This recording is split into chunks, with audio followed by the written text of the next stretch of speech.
All right, so when I say go, I'm going to give you a starting number, and you got to find as many numbers in consecutive descending order, okay? Drink. Come on. 79, 10, 99, 9, Let's go. 8, 77, Oh, you're going to fail miserably. This is going to be so embarrassing. 4, People are going to laugh at you forever. 2, 1, tell your partner how many he got. We just, it wasn't a test. It was, how would you describe what we just did, Trevor? Well, it was sort of an experience of kind of like a game, kind of like a series of moments. Basically, you had the exact same assessment that you took, and you took it 3 times. And you had to find numbers in consecutive descending order. How many of you found that your results were a little bit different, or it felt a little bit different each time you took it? Anybody in that situation? I was far better with the last one. You were far better with that? I was more comfortable with somebody yelling at me. Okay.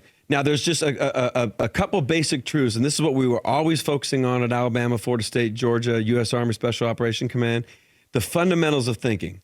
Like, what are the basic truths? The simple fact of the matter is you can only think about one thing at a time.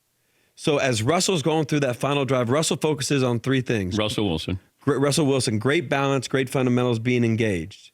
Okay, so you can only think about one thing at a time. So when your mind is focused on the next number... We got about 45 seconds. Yeah, when your mind's focused on the next number, you're most effective. When it's focused on the person yelling at you, you can't, because you can only think about one thing at a time. So in this exercise, the only thing that changed was the environment. So if you think about sports, what's constantly changing? You're playing in front of coaches, you're not. The combine is the ultimate thing. You're playing, there's no crowd. It's just stopwatches. So you can only think about one thing at a time, so the environment changed. What's a good number on these tests? I think if you can get 6, 7, or 8, we only did 30 seconds. Normally we do 90 seconds. But the goal was, if you're focused, so the last time when you went, Paulie, you were focused on the next number. Yeah. So if you can keep it on the next number, not the other thing. Trevor Moawad, the book is It Takes What It Takes, How to Think Neutrally and Gain Control of Your Life, available online wherever books are sold. The mental conditioning expert, strategic advisor, and Russell Wilson's mental coach. Trevor, thanks for coming in. This was a blast. Fascinating. Thank you guys for giving me the opportunity. Stuff. You fixed us. Now look at us. We're new men. Find out next hour.